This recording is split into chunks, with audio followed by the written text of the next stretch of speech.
Thank you and good morning everyone. I'm delighted to welcome you all to Business Connect. As the Business and Trade Secretary, I don't think it's possible to overstate the importance of face-to-face contact. This is something that I'm bringing into my new position, heading up the government's primary department for business engagement. To that end, it is fantastic to see so many business leaders in the audience, and thank you very much for giving up your Monday morning, taking time out of your busy day to come and see us. Today is all about that face-to-face contact. It's about bringing together the business community with ministers from across government. We want to hear directly from you what is working, what isn't, and where the government should be looking to make your lives easier. I'm proud that we are a government that is unequivocally and unashamedly pro-business, pro-enterprise, and pro-innovation. At the start of the year, the Prime Minister set out his first 5 key priorities for 2023. I'm pleased to say that the government is already making excellent progress. Inflation and debt waiting lists are down, we're passing new laws to stop small boats, and we are being relentless in our pursuit of policies to grow the economy. That last one is where today, and of course you, will come in. This government is clear that business is the driver of economic growth, and we want to help. But rather than hear it from me, I think you should hear it from the Prime Minister himself. So ladies and gentlemen, please welcome the Prime Minister, Rishi Sunak.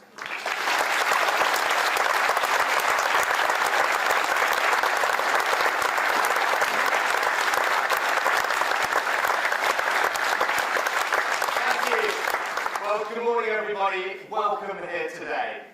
As you heard from Kemi, this government is unashamedly pro-business. It's as simple as that. Earlier this year, I set out my priorities that I wanted to deliver. One of those was to grow the economy, and we're all here today because government can't do that alone. We can only deliver that growth if we all work together with you. Now, I know the last year has not been easy. Right, we're all dealing with the aftermath of COVID, the impact it had on supply chains, a war in Ukraine, the impact on energy prices. But I believe we are turning a corner. And as I spoke to so many of you this morning, I think you can see that in your businesses too. Optimism and confidence returning. People looking forward to brighter days ahead. Now our job is to build on that positive momentum. And that's why we need to create the conditions for all of you to succeed, to drive that growth. We need to make sure that the UK is the best place to start to scale or to grow a business. And we're doing that in a few ways. First of all, we need more investment. That's why the Chancellor ensured that we have the lowest rate of corporation tax in the G7. But combined with that, introducing full expensing. So this is pretty much the most attractive place to invest anywhere in the world. Next, we need more innovation, because that's the best long-term driver of growth. So not only is the government increasing its investment in R&D to record sums, doing interesting new things, like the creation of a new high-reward, high-research agency, ARIA. But we're also reforming our R&D tax credits to make sure that they keep pace with how your businesses are actually innovating, so that for every pound we invest, you invest more alongside us. We also need smarter regulation. Think about it, the industries that are driving growth, changing in front of our eyes, day by day, month by month.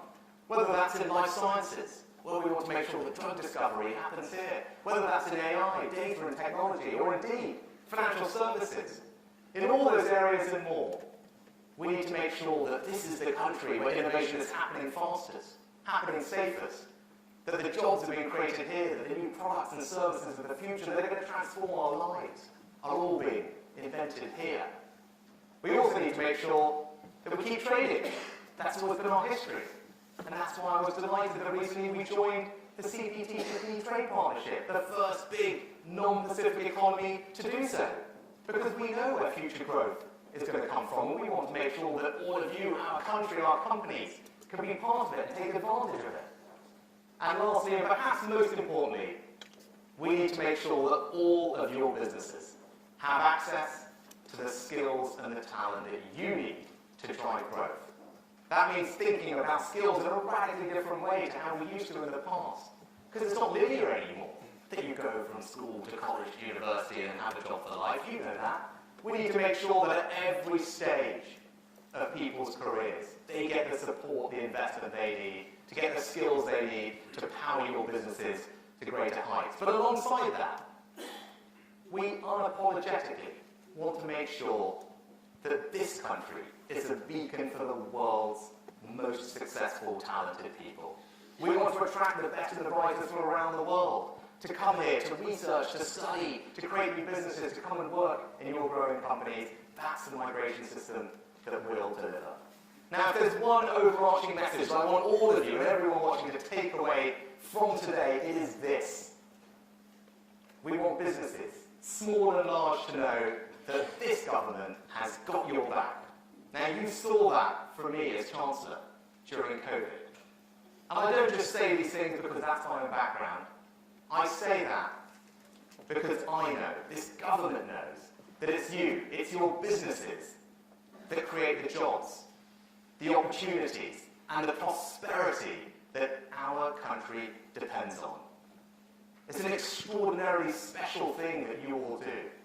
And I and the government are very grateful to you for doing it. So that's what we want to talk about today. We're here to listen to all of you, to understand your views, and then, crucially, to make sure that we act on them. Because I know that you want what I want, and that's to build a better future, a better country for our children and our grandchildren. And we can't do that without your help. Thank you very much.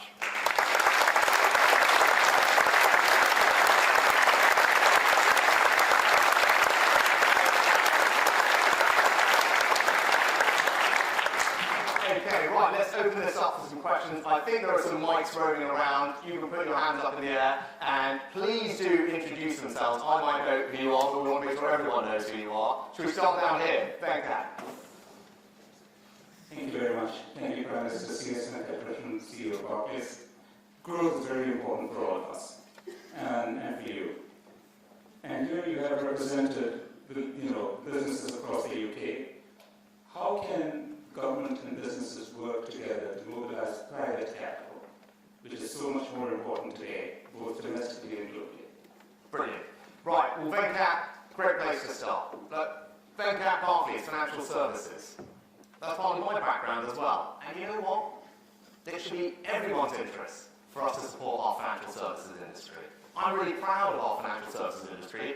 It's one of the best in the world, if not the best in the world. And it's not just about what happens in the square mile in the city, even though that's where many of you in this room will have come from. Because financial services employ, and professional services employ something like 2 million people in our country. Think about that, 2 million people. Do you know what's even more interesting? Something like 2/3 to 3/4 of all those people are not in London and the South East. Right? Those jobs in financial and professional services are being created all across our country, in every part of our union, and that's why it's important that we continue to support the industry to do what it does. And not just for its own sake, because actually, Venkat, as your question goes to, is that industry allows our companies, our growing companies, to get the money they need to fuel their expansion. So it plays an incredibly important part in delivering that future growth. So what are we doing? Well, one thing we're doing, and I can see Amanda here in the front row, is after Brexit, we're able to reform Solvency II. Right? That was a reform that we inherited. After Brexit, we're able to reform it for the insurance industry. What does that mean? It means we can unlock tens of billions of pounds of capital that can be deployed into more productive uses. That's what the Chancellor's delivering. That's going to be transformational for our economy. But not only that, we're not stopping there. There's 30 more things like that the Chancellor's also doing. So if you've got a chance, go and look at his speech, the Edinburgh reforms, wholesale capital markets, our stock markets, you name it, we're looking at it to see how we can ensure that we have the most competitive and dynamic financial services industry in the world, because that's how we'll deliver on what you're asking about that. It's how we'll make sure that the billions, if not trillions of pounds of capital that exist can all be invested in those companies to make sure they can deliver growth and jobs here in the UK. It's one of the fantastic opportunities of Brexit. We are seizing that opportunity and working with you. That's how we're going to fuel the growth of the future. Right, who's next? Perfect, yes? Hello, my name is Annie Hindmarch. I'm the CEO and founder of a fashion company. My question is about the Great Minister, I think we all accept that the creative industry is one of the fastest growing sectors of the UK economy. And I think it's fair to say also that actually they're the marketing arm of the UK and very much the hook of the reason to visit and invest. It would be very easy, however, to lose our edge. And losing your edge like Sunderland happens before you realise it. So my question is, how will you support the creative industries for growth and for investment?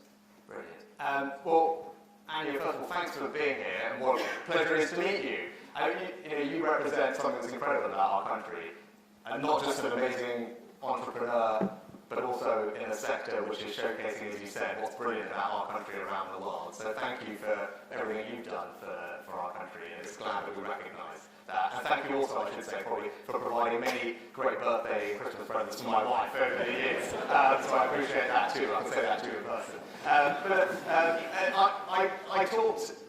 I talked earlier about financial services and others. There are a handful of industries that we are really world class at. And we should take a moment to celebrate that. The creative industries are one of those. Right? Whether it's fashion, whether it's marketing, whether it's branding, whether it's film, TV production, music. All of those things are things that we are known around the world for being brilliant at.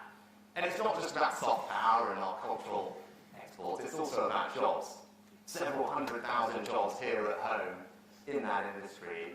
And in your industry in particular, a couple of things I'd say is one is education. Right, making sure that we're providing a pipeline of the most talented people to enter those industries. And in fashion education in particular, you know this better than I, if you look at kind of the global top 10 fashion universities, I think about 6 of them are all here in the UK. So making sure that we do that, I think, is really important. The other thing is having a tax system that supports investment in film and TV production. Another thing that the Chancellor did in the budget, and the Foreign Secretary's here as well, was make sure that all our tax credit regime for film and TV production tax credits are competitive. We're attracting investment here, and you can see that it's working in Pinewood. Over £100 million investment. One of many of you in this room involved in that industry investing in the UK. And the thing that I hear from everybody is tax regime needs to be good, but then we need skills. We need a pipeline of talent. We will keep investing here in the UK as long as we're training the next generation of visual effects specialists or whatever it might be. And that's the thing we need to get right. And I was actually just visiting the London Screen Academy, which is a school in North London that's training the next generation of all those people. They're so optimistic about their futures, and we need to make sure that we're replicating institutions like that across the country so young people from lots of diverse backgrounds can enter into this industry and fuel your growth for years to come. Because you're right, that's how we advertise ourselves around the world, and we're lucky to have people like you to do it. Right, who is next? Well, I can't see a microphone. Yes? Thank you very much. It's Keith Anderson, Chief Executive Scottish Power. So a couple of weeks ago we completed a £1.3 billion investment into the future of renewables in UK supply chain. And that's hugely thanks to the extent of the capital allowances programme. I've got another £10 billion ready to go. And I suppose the biggest challenge and opportunity is how do we make sure that goes into UK supply chain? And so what is it we as an industry and the government working together can do to ensure we grow and secure UK supply chain? Yeah, Keith, thank you. Congratulations and thank you for that investment. And you operate in a sector, which many of you do, which is again something we should be really proud of. And just take offshore wind, right, one of the examples of one of your investments. We have the world's largest offshore wind farm in the UK. Now, you think that's pretty neat, but not only do we have the largest offshore wind farm, we have the second largest, and the third largest, and I think the fourth largest, right, as well, Keith, right? So that is a sign of our strength in that particular industry. Now, how do we do it? Well, we need regulatory frameworks that you can plan on. So whether it's in offshore wind, CFDs, what we're now rolling out in carbon capture and storage, and other areas, I think businesses like yours want long-term certainty in these transition industries, and we need to get our regulatory frameworks right to give you the certainty to invest. And right now, actually, Grant Shapps is all the conference with other leaders about the North Sea and how do we cooperate properly. As you know, this is important to us. But we need to get our domestic regulatory frameworks right. We're really good at that. Right? Graham's here, he can talk to you about that. But our CFD system that we use for offshore wind, they help bring the price of offshore wind down from whatever it was, 140 quid a megawatt hour a decade ago to 40 quid today. It didn't happen by accident, it happened because we got it right, and they got copied around the world. So we need to replicate that in all these other areas. You know what the Chancellor had to say in the budget about carbon capture and storage. That's the next big growth industry. Something like 80% of Europe's carbon capture storage capacity is, I think, here in the North Sea. Huge advantage that we start with over everybody else that we need to capitalise on. So once again, it's Scottish voices that are going around the world telling everyone else how to do it. We did that before, we'll do it again. But also in areas like small modular reactors, I want to make sure that, again, we capitalise on that innovation. It goes back to what I was talking about before. How do we create the new products and services of the future, getting the R&D right for that? The last thing I'd say is, we did something unusual. We created a government lending institution when I was Chancellor. It's called the UK Infrastructure Bank. That's not always been our tradition, but once we left the EU, there was funding that used to come from the EIB. We wanted to look at that and see if it was worth replicating, and we thought it was. But we were going to do it better in a UK way. And I hope John Flynn is here from the UK, or he's waving at the back, right? So, if you guys are in that industry, you should go talk to John today. Because we capitalise the UK Infrastructure Bank with about 20 billion in capital equity guarantees. And John's job is to leverage in money from all of you, help fill some of those financing gaps, particularly in the clean energy transition and levelling up. So I think one of the first investments John made was in port infrastructure in Teesside, right? Making sure that we can take advantage of doing more manufacturing here in the free port in Teesside that we created, so that we can then start manufacturing more and exporting around the world. That's why we can work with you, partner, and you can leverage hopefully the UK Infrastructure Bank's balance sheet so that we can bring about the transition that we all want to see, reduce carbon emissions, but crucially, do that in a way that creates jobs here at home. Right, who is next? Got lots of hands up. Should we go yes, sir? Right, Vishal Mary, CEO and founder here at Quantexa. My question to you is, how can the UK government support the acceleration for startup scale-ups here in the UK, both for our near-term goals domestically, but also internationally? Yeah, Vishal, look, this is a burning question, right? When we sit here and look at it, we know we are brilliant at starting up businesses, right? We're absolutely brilliant. We've got phenomenal founders, phenomenal entrepreneurs, phenomenal research based on our universities, and we've got a tax system with EIS, SEIS, and everything else, and that is getting capital to those businesses. But we all know, we sit there and we watch these businesses grow and scale, and then we all sit there and say, well, hang on, how do we keep making them grow and scale? What are the barriers that are holding them back? Right? So, one is I want to make sure that people is not a barrier. Right? And that's why I talked about unapologetically having a visa regime, a migration regime, which means the world's best and brightest talent can come here easily, want to come here easily, and that's what we're delivering. So we have a new scale-up visa, for example, right? Particularly for high-growth companies, making it easy. The other visa we just created is a high-potential individual visa. This is incredible. If you graduate from a global top 50 university, right, anywhere in the world, you graduate from these universities, we're going to say, great, you're interesting, we'd like you here. And we say, just come here. You don't need a job, you don't need to know what you're doing when you come here, but you can come here for a couple of years, and then figure it out. And then after that, we want you to go onto a proper visa. But that is us saying, a big, please come here, we're open for business sign that will help you attract the talent you need to grow those businesses. But you touched on it, and the other thing we need to get right is the capital markets. It goes back to Venkat's question at the beginning.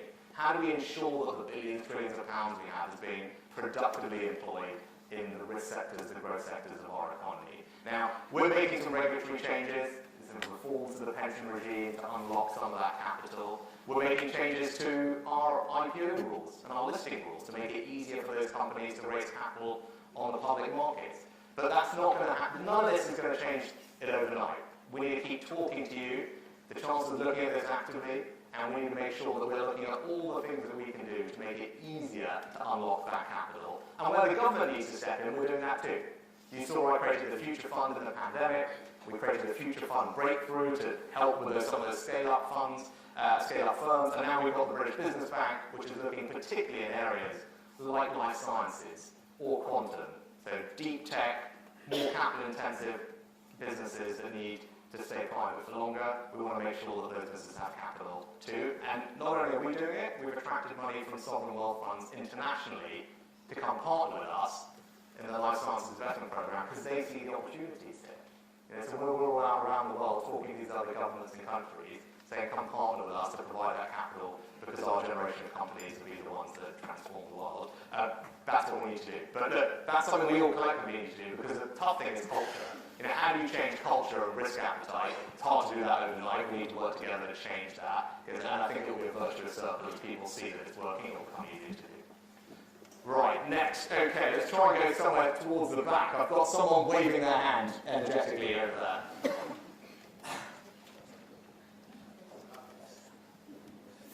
Thank you, Prime Minister, for your remarks today. I'm Hamid Nurullah, I'm CEO of Improbable. It's a tech company in the UK that attracted a bunch of investment, and we work in the metaverse space. And we love your approach to these problems. In the last month or so, large language models have been unleashed onto the world. They've grown at an exponential rate, unprecedented in the history of the launch of any product ever.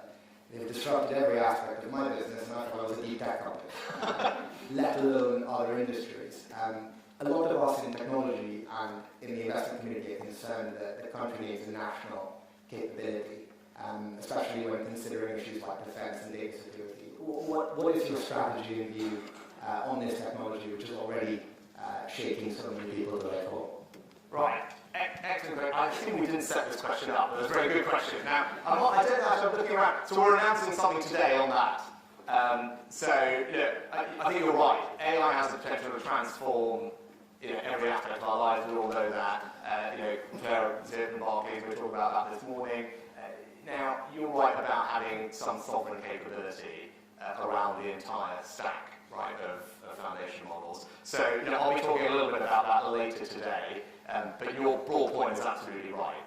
What is our sovereign capability, particularly as it relates to national security, but also all elements of the stack, right? So we also need to think about compute power, which is why the Chancellor talked about putting 900 million pounds towards exascale computing to make sure, as you know, that the computing demands for these things are just growing also exponentially. So it makes sure that we keep pace with that. So I'm not being coy, but we're imminently about to say something about exactly the point that you raised, because it's a really important one. But rest assured we're on it. We talk to not just business, but the defence community as well, to make sure the UK is well positioned, not just to capitalise on the opportunities that we all are aware of, but also to protect ourselves against the risks that the technology might pose. And we're going to have to do that in partnership, right? Again, as I said, this is not just us doing it on our own. This is us working in partnership with you, and we're very lucky in this country we can draw on the world's best talent in these areas to help us figure this out and get it right. Not many other countries have the benefit of that. Right, shall we go over here? Yes, Miss, I can see, I think, there.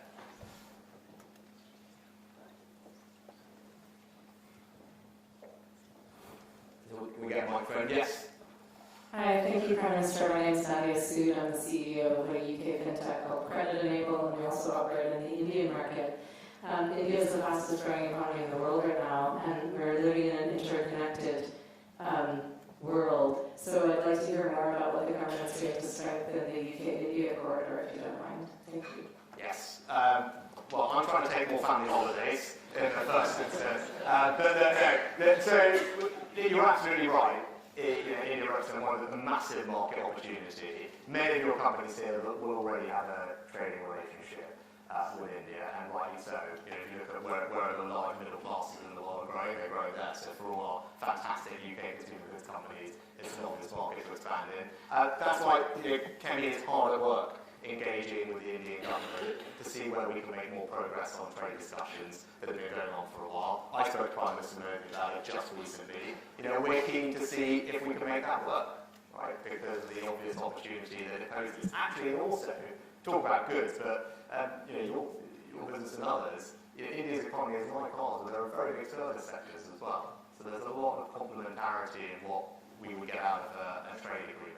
That said, that trade agreements everywhere, and they're not easy, right? Kemi deserves enormous credit for getting the CPTPP over the line, as I talked about earlier. They're not easy, and I've always said I never want to rush these things and get them wrong, right? We take the time to get them right, to make sure that they work for all of you, work for British consumers. But rest assured we're at it at all levels of government. I'm talking to the Prime Minister about it, and it's part of a broader relationship with India, which is growing. And it's not just on the economic side, but on a range of areas we're doing more work together, and that's a good thing. Because look, that's, the growth in the world, the centre of gravity is shifting.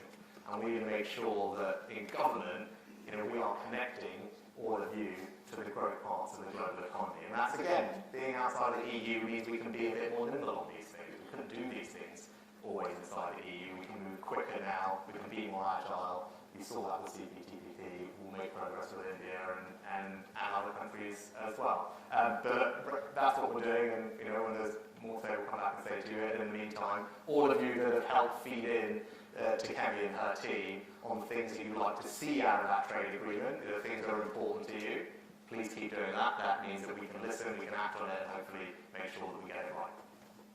Great, all right, let's, I'm going to try and go, I've got somebody there, yes. Hi, Prime Minister Rishi Sunak. We spoke a little bit earlier about startups, scale-ups. Obviously, in this room, we have many major businesses represented, a lot of innovation companies also represented.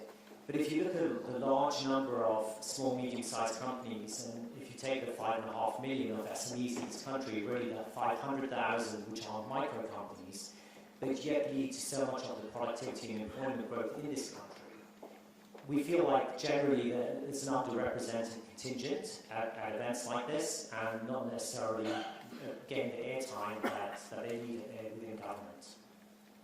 Right, well, Rishi, thank you for that. Look, I'm a passionate believer, as the government is, in backing small and medium-sized companies. Right? That's the background I came from. My mum, I talked about it a lot last summer, she was a pharmacist, but she was a small businesswoman. Right? Not a huge business, but that's what she did, that's how I was brought up, right? And I saw the power of that small business in Southampton to provide jobs to people. I saw what it took to run a business like that, do the books, do the cash flow, and that's my background. And that story is replicated up and down the country. Right? The majority of employment in our country happens in small and medium-sized businesses, not in large companies. And we've got a good mix, actually, today of people represented, which I'm glad about. But look, that's always at the forefront of our mind. And when it comes to things like regulation, for example, right, we're very conscious that regulation is something that is more problematic for small businesses. Right? Often easy for many of you in this room to a department, they'll deal with it. But we want to make sure small businesses can participate. I did a LinkedIn Live this morning, and actually there's a great question about procurement, for example. Right? Government spends something like £300 billion a year on procurement. And how do we get more of that money to small businesses? There's a really practical way for us to demonstrate that we care about this. And that's what we're doing. Again, it's another Brexit opportunity.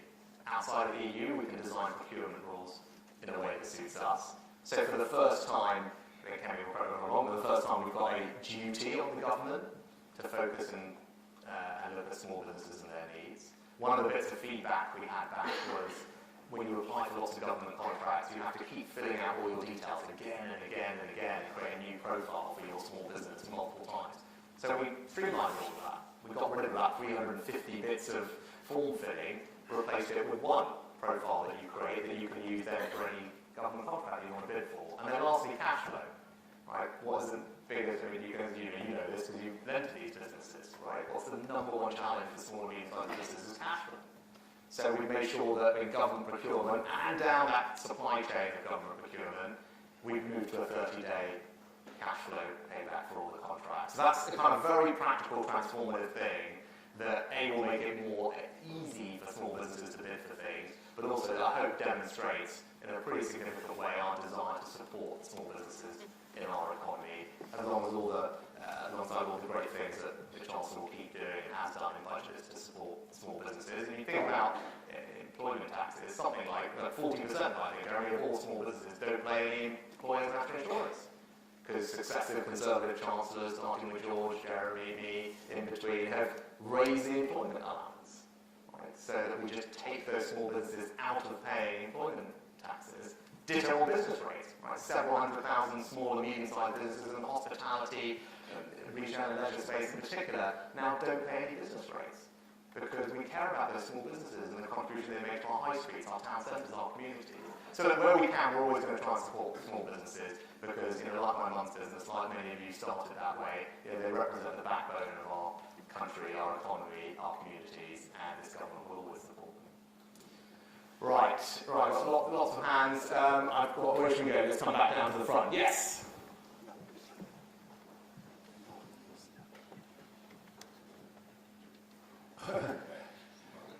We're about to have a squabble over the microphone. Jerry Murphy, Prime Minister and Chairman of Burberry. And first I want to thank you for hosting this. It's great to see a Conservative government, obviously more business friendly than some predecessor administrations. It's good to be here. Thank you. And thank you for listening to us. Just to bring the conversation down to a more granular level, Burberry is a FTSE 100 company. We are by an order of magnitude the largest UK fashion brand, and we trade globally. About 90% of our business is export. It is somewhat perverse that on the day that we left the single market, a decision by, I think it was by you as Chancellor, to remove the VAT refunds for tourists made the UK the least attractive shopping destination in Europe. Now that is the case today. Virtually every other major destination in Europe offers VAT refunds. And we can see in our business, because we trade in Paris and in Munich, we can see the rate of recovery from COVID in those markets as well as the UK.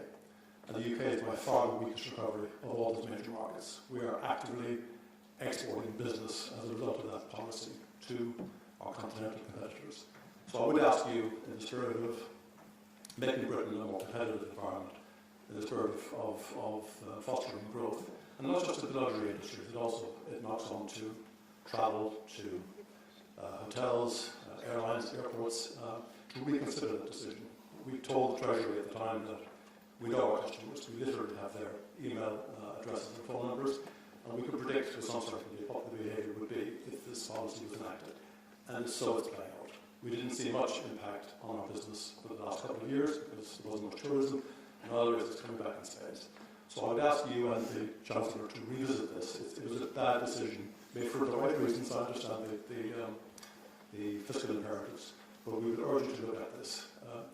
Leaving the EU has had a significant friction effect on trade, hopefully not for all the reasons you mentioned, but it is the case today that it's a drag on growth. So we would ask you to look at this specifically. This is a spectacular own goal. It can be reversed by decision from you or from the Chancellor. Thank you. Thank you. Well, that's what we're here. We're here to listen, right? When I had Jeremy's job, I made it a policy not to talk about tax policy live in front of lots of people, and I think you'd probably prefer it if I did do that either. But no, we'll take that away. And rather than rehash all the details for it now, I'm sure actually we can pick it up later in the day. But there were good reasons for it, and we'll happily see all the data, because we'll always have to be looking at what's happening on the ground and see if things are panning out as we expected them to or not. But your broader point, though, is an important one about listening and engagement. And hopefully you guys can see from today's event that we really take this seriously. I'm here, 20 other ministers from the government are here, and we're here all day because we want to listen. And that's exactly what we'll have that conversation. This is not what Kemi said right at the beginning, right? We don't know everything, right? Of course we do that. Nobody does. And we want to make sure that we're listening, we're learning, we're adapting to deliver on the promise that we all see ahead of us for our country. And I hope you have a good day where you can come forward with your practical ideas. We will take them away and engage with them properly and constructively, and make sure that we can, if we can't do everything that you want, at least we can explain to you why we're doing that. But I think crucially, we've got to just have that conversation. And what I'm really grateful to you as well, we've got almost 250 incredibly senior leaders from across corporate Britain here today. Something like this has never happened before. This gathering, as it is unprecedented. This is not what governments do, right? And I hope it demonstrates to all of you that we take this very seriously. We are here to listen and engage. And I'll also just actually at that moment flag I've recently appointed a new business special advisor, Frank Pettigas. Many of you will know him. He's had an incredibly successful and experienced career at Morgan Stanley over 3 decades with a global perspective. Frank is in Downing Street alongside me, and make sure you see him, get in touch with him. We want all of you to know that whether it's government ministers, whether it's Frank to me, you have a route in, that you can talk to us about your concerns, you can pitch your ideas to us, and we can respond and engage with you, because that's how we're going to deliver on my promise at the beginning, making this the best place to start, scale, or grow a business anywhere in the world. Right, we're okay for time? Yes, good, okay, yes. T.S. Anil, CEO of Monzo. As you know, we're a bank that serves 7.5 million retail customers and 250,000 small businesses here in the UK. My question is related to how the government can support businesses like us that have global ambitions beyond the UK shores. And there's obviously a broad range of things that are possible, trade partnerships and so on.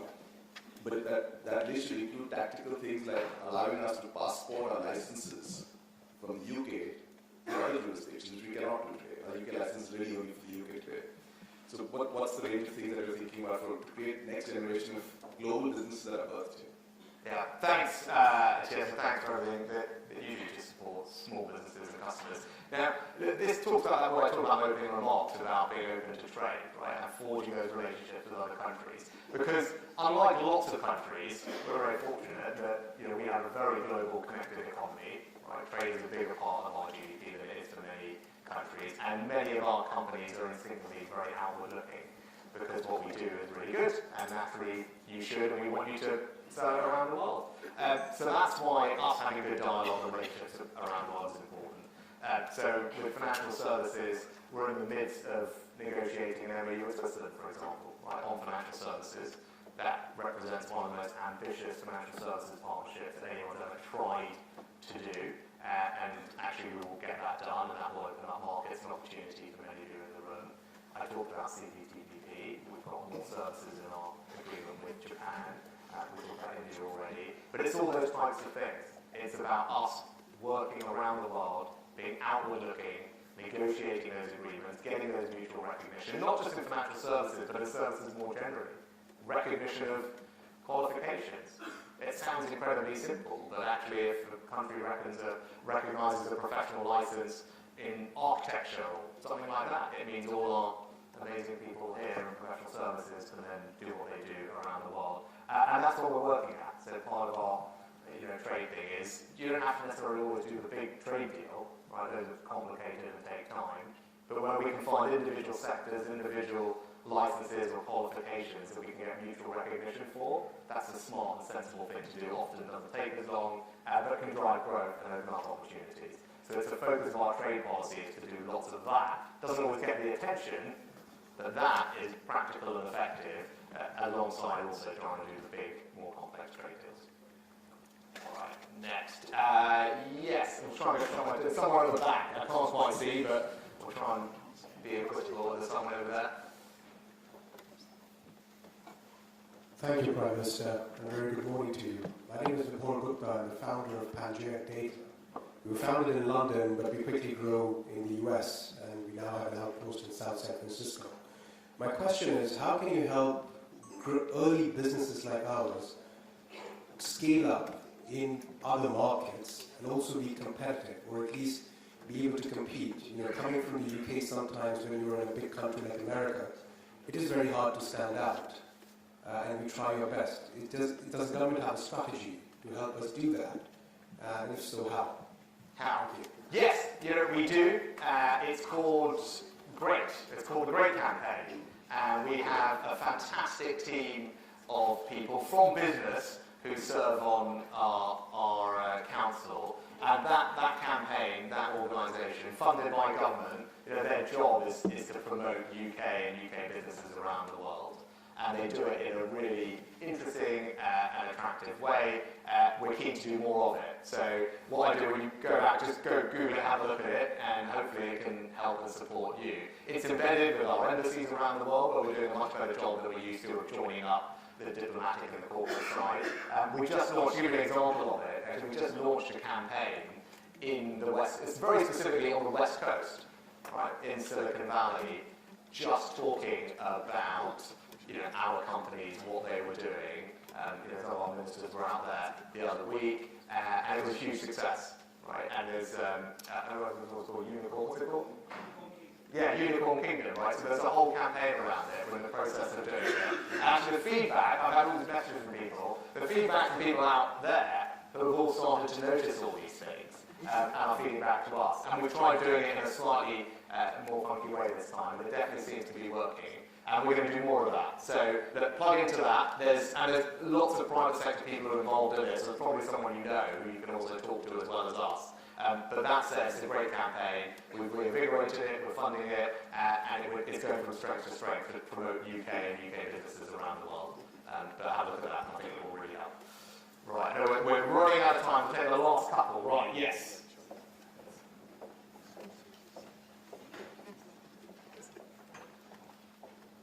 Morning, Prime Minister. Helen Morrissey. I chair a number of companies in the finance sector, and I've also done a lot of work on diversity and inclusion. You mentioned earlier, quite rightly, of course, the importance of having an entrepreneurial mindset throughout the country to help Britain grow, but also I think we need all the talent. We need everyone to feel they'll be respected and included if they join the industry.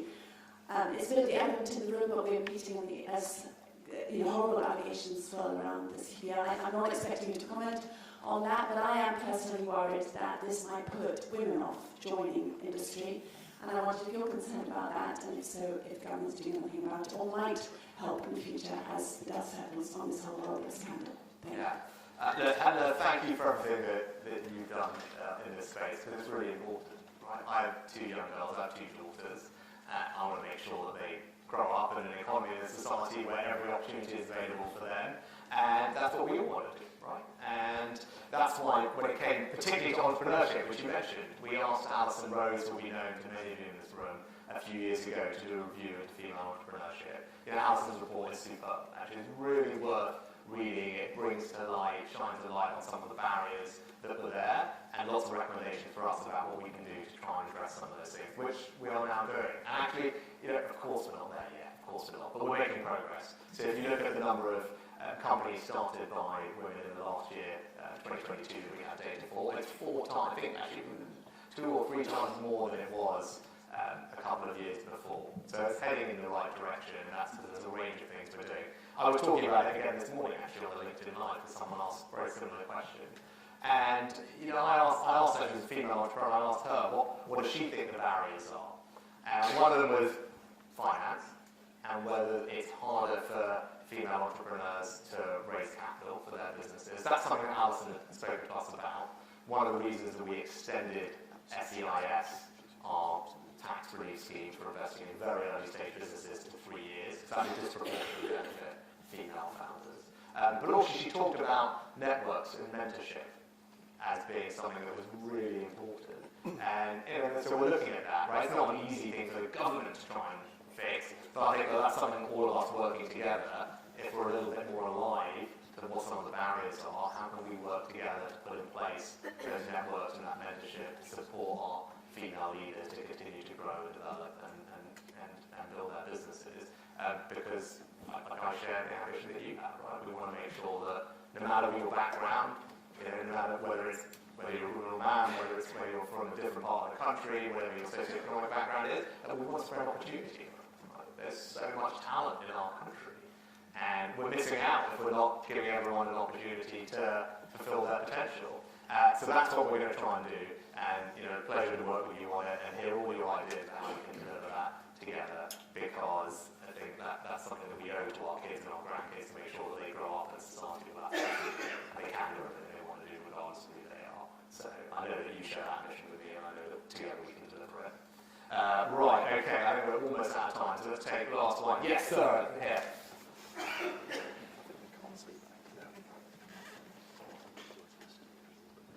Thank you, Prime Minister. My name is Torben of LifeBit, and as a precision medicine software company that works with wonderful UK institutions like Genomics England and then exports that around the world, we're obviously delighted by you cutting red tape in things like procurement, but at the same time slightly concerned when it comes to the single market, which is one of our biggest trading partners. 80% of our revenue comes from abroad, and in the regulatory space, maintaining alignment when it comes to things like GDPR, etc., so that we and our technologies remain compatible with that very large market, which is right across the channel, is very important. So what is your view on that kind of like cutting red tape on the one side, but staying compatible to our single biggest addressable single market next door? Yeah.